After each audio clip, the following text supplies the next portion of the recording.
Nous allons par cette vidéo clore notre troisième séance, lors de laquelle nous avons posé cette question: quel est l'objet de la joie?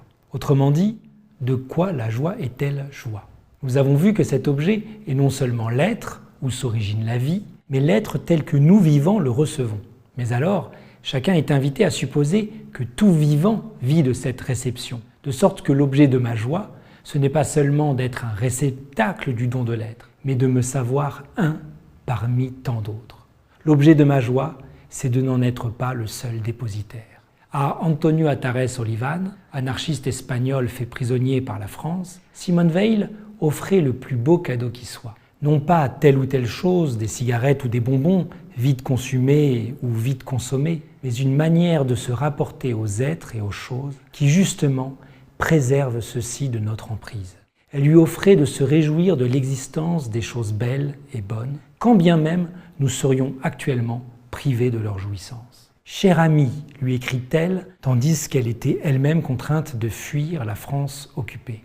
Il fait ici un temps merveilleux. Il y a des flots de lumière sur la mer et les arbres se couvrent de feuilles. Je suis heureuse de savoir que tu trouves de la joie à regarder les montagnes. Tant qu'on a des choses telles que la mer, les montagnes, le vent, le soleil, les étoiles, la lune, le ciel, on ne peut pas être tout à fait malheureux.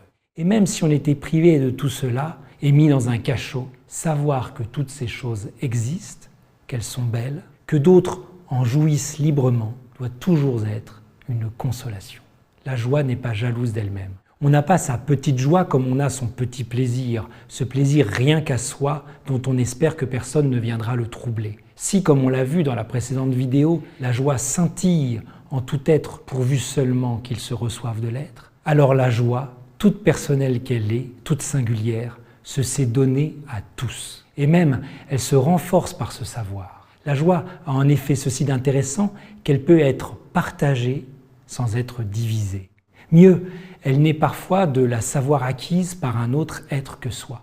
On peut se réjouir du bonheur d'un autre que soi, comme certaines personnes âgées voient dans les enfants, non des êtres a priori mal élevés puisqu'ils ont volé leur jeunesse, mais des vivants qui, avec bonheur, jouissent à leur tour de l'insouciance. Là encore, la joie découvre un point d'équilibre intéressant. Ce point ne se situe plus sur une ligne verticale quand il s'agissait de penser la rencontre du don universel de la vie et de sa réception particulière par chacun des vivants, mais sur une ligne horizontale. À la fois c'est à moi que la joie se donne, puisque c'est intérieurement et nulle part ailleurs qu'a lieu l'accueil de la vie comme don. À la fois cette expérience m'incline à prêter aux formes de vie la même expérience, de sorte que, quand je peine à trouver des raisons personnelles de me réjouir, je peux toujours me dire qu'actuellement, en d'autres vies que la mienne, l'être se déclare en sa bonté.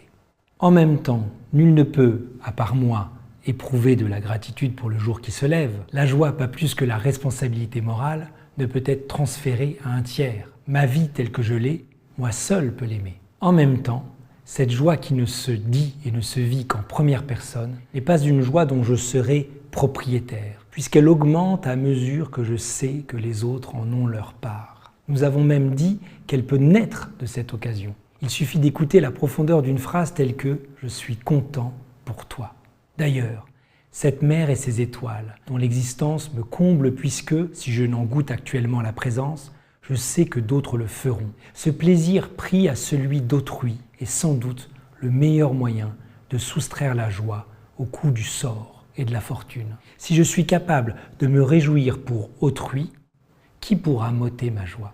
Pour Simone Weil, dans la perspective chrétienne qui était la sienne, savoir que Dieu est relation d'amour entre le Père et le Fils, que cet amour est joie, c'est recevoir une paix imprenable. Dès ici-bas, nous recevons la capacité d'aimer Dieu, écrit-elle, et de nous le représenter en toute certitude comme ayant pour substance la joie réelle, éternelle, parfaite et infinie. Que demander, que désirer de plus? Et Simone Weil ajoutait « Ceux qui désirent leur salut ne croient pas vraiment à la réalité de la joie en Dieu. » Ceux-ci s'imaginent en effet que le salut est un bien à conquérir et que peut-être il faut se gâcher un peu la vie ici-bas pour obtenir la vie dans l'au-delà. Ils n'imaginent pas que le salut est dans cette capacité de se réjouir de ce que Dieu soit Dieu, de sorte que le fond du réel est la joie elle-même, et que tout être qui vient au monde appartient déjà à la lumière.